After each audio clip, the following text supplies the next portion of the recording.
先我講我唔係呢一區嘅選民啊，但係被邀請咗嚟咁啊，聽下啦，係咪先？咁亦都我呢條問題其實係想問其中一位參賽，我想問一問黃以謙先生，因為頭先我聽到當你話自己獨立人士嘅時候咧，我見到阿嚴生喺度笑，偷笑咗一下，咁樣聽到啦。咁而家好勁有啲機啊，我即刻上咗網查嘅啦，講完 search 即刻，有時我唔係呢個選區咁，我唔清楚底細。咁原來黃先生係曾經係自由黨嘅成員嚟嘅噃，亦都係曾經加入過梁美芬做主席嘅西九新動力啦，亦都係曾經去面試過呢個要做副局長嘅。咁當然今年其實好難選嘅，佢都係因為好多叫假獨立、真保皇嘅假獨立啦。咁我其實好想問你問題嘅啫，你係咪保皇？你保皇答咗出嚟冇咩問題，咁有 market 嘅時鐘，有貼票㗎嘛，係咪先？唔使緊張嘅，係啦。咁我想問呢個問題，咁唔係嘅保皇貼票㗎嘛，唔得。咁咪我中咗翻嚟㗎啦，嗰啲票。唔講得啦，我呢啲，但係你嗰個底咁樣，嗰個花牛咁花，你好難叫我哋相信話，你突然之間轉頭民主派咁樣嘅喎。我唔係民主派啊，絕對唔係。係咯，解釋嗱，或者呢個問題啦，因為呢個問題有好多人問過，琴日個有線論壇咧，姚清源都問咗我好耐，咁你可以睇翻。我唔係嚟拉票，唔好阻大家時間，我講幾分鐘，係嘛？1分鐘啫嚇。第一就如果我係建制派嘅，咁我係建制派先嗱，我認我自己係建制派，我做好多政府嘅公職，我支持政府嘅睇法，但係就唔係保皇黨，因為保皇黨嘅意思就係佢哋做乜嘢唔好嘅嘢，都一叫咧就即刻舉手投票，我唔係嗰種人。但係如果我真係好似民建聯啊或者西九新動力嗰啲咁，我而家都唔使咁辛苦嚟拉票啦，已經坐定粒六啦。其實就唔係咁嘅情況咯。其實我自己知道自己嘅民調唔係咁好，參選唔係一定要贏到嘅，好多時係一個經驗一個過程。咁我做咗4次民選區議員，其實我自己都付出咗少少嘢。我喺呢個過程度聽到好多意見，學到好多嘢。咁我今次參選立法會，亦都想享受呢個過程。咁我係咁講嘅啫。呢個喺有線論壇就梗係唔敢答你啦。但係大家好似今日喺度傾偈嘅過程，我同你分享翻啦。其實從政呢，亦都係一個好好嘅經驗嚟㗎。咁我今次參選呢，亦都唔可以話唔係一個特別嘅。有啲特別，因為好多人其實有啲專業人士都睇住一個模範嘅一個真正嘅所謂嘅獨立人士，冇人支持參選立法會，會唔會真係輸到一鋪一碌呢？咁有好多人睇緊我情況係點嘅。我而家就唔係驚我自己輸得好緊要，而係驚其他人俾一個唔好嘅模範佢哋。呢個就係我睇法。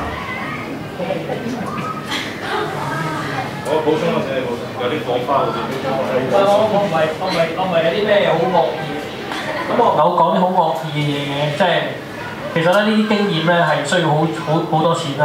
首先你參選要5萬蚊按金啦，然之後咧你大量印刷品啦，譬如話你每家每戶都要派咧，咁嗰度又使你可能使你10萬8萬嘅。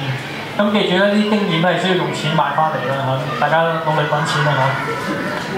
10幾萬唔得啊，係啊，即係好慳皮都10萬8萬嘅啲先。50萬啊要。有請下一個人，頭先有舉手嘅。做嘢嗰個月咧，大家好啊！我出咗嚟做咗好耐㗎啦，都有6、7年啦，都唔算耐嘅對你嚟講。咁我工程大嘅，想問翻少少問題就係你哋入咗立法會之後，點樣去推動翻香港嗰啲獨特嘅產業一啲專科嚟啲6大產業嘅嘢咧？即係譬如你哋話去增加個大學嗰個學額啦，可能袁國明生都知啦，佢係一個專科醫生，即係牙醫嚟㗎嘛。咁我想問啦，你又唔去推動一個牙醫嗰行業個職位啦？咁佢個職位空缺喎，你哋係咁推咗大學生上去，今年80人畢業，下年180人畢業，咁嗰100人做咩啊？咁你哋唔去推動嗰個職位嘅空缺，你永遠推啲大學生去讀，佢咪最多喺大學捱多4年，咁4年出嚟之後咪又係失業咯？咁你哋話喺西九龍嗰啲區嗰度開多啲嗰啲導賞團啊之類嘅嘢啦，咁我想問大學有冇啲科係導賞團嘅學科咧？咁我讀完出嚟，我讀完一個專科，我工程大學出嚟，我冇嚟去呢個導賞團度做噶嘛，我梗係想做翻工程界嘅嘢噶啦。咁我想問你哋會點樣去推動呢啲嘅行業咧？唔該。我手㗎。咁咧，所以呢個嘢。所以我成日都話，即係所以頭先我一開始前同你講咧，即係青少年嘅政策咧喺香港係即係頭先頭先講呢個係一個文化問題嚟嘅。基本上你由我哋70年代到而家好咧，基本上香港大學嘅專上教育咧，基本上係等同於個職業訓練局嘅。你一係就做咗專業人士，即係一出嚟就已經攞牌。否則嚟講咧，你讀嗰啲學科出嚟咧，你其實根本係完全冇方向感。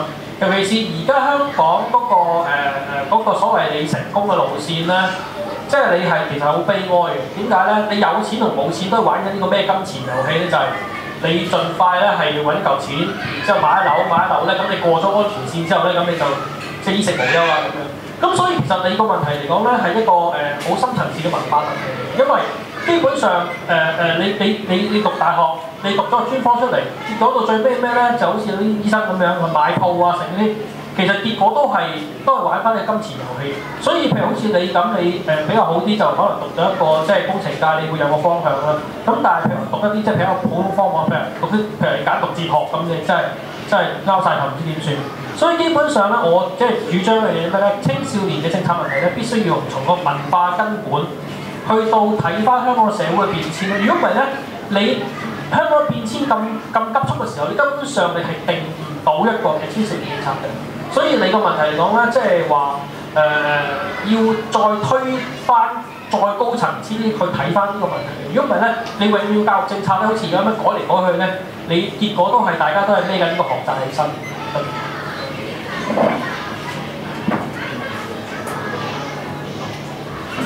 我諗有一個位就係讀咩咧同做咩又未必係一定係即係好有啱。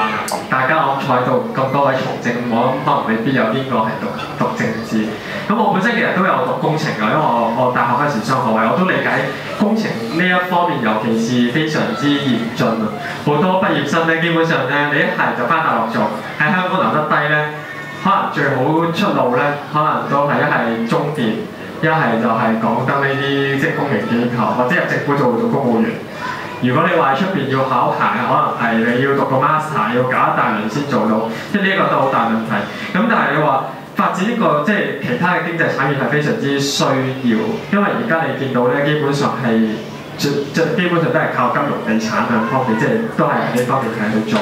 咁你話產業嗰啲咩？我諗其中旅遊其實一個係可以去諗，因為其實你見到香港係有好多嘅即係一啲譬如地質公園，或者喺大嶼山其實都係一個即係生態。咁點樣係可以即係將啲職位係拉到去嗰邊咧？呢個第一。而第二就係喺呢個一個檢測嘅方面，因為你知大陸咧其實都有好多對個質素好擔心㗎嘛，即係嗰啲產品你如果唔係就唔會咁多人嚟買奶粉啦，或者香港有保值。咁喺呢個檢測其實香港都係做多啲，呢一方面都可以製造多啲嘅專業人才咯。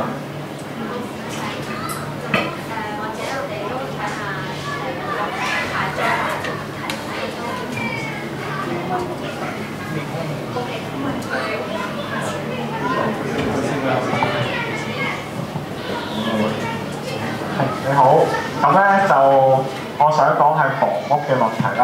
咁就係而家好多喺呢個區就有好多劏房啊嗰啲問題嘅。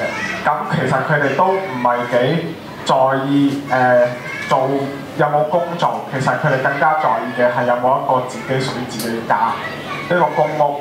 咁我就係想問，就係話點樣可以即係俾你哋入到立法會，點樣可以推動會有更加多住板間房嘅人，更加快可以得到公屋咧？咁我本身都係住板間房嘅，咁咧我覺得我梗係想揾份更加高人工嘅工啦，但係我揾得更加多錢，我嗰個板間房嗰啲租金都要負擔得更加大，咁之後冇一個良好嘅環境，我都冇心機去讀書，就算話去圖書館、去自修室都唔夠人爭啦，大班人去嘅。咁所以喺自己有一個自己嘅家，除咗可以有自己一個成長環境嘅影響同埋讀書嘅影響之外，都會更加俾心機去揾一份好啲嘅工咯。因為有自己嘅家，最緊要就係一個家先，我覺得係想問下嘅。有冇候選人有回答嘅？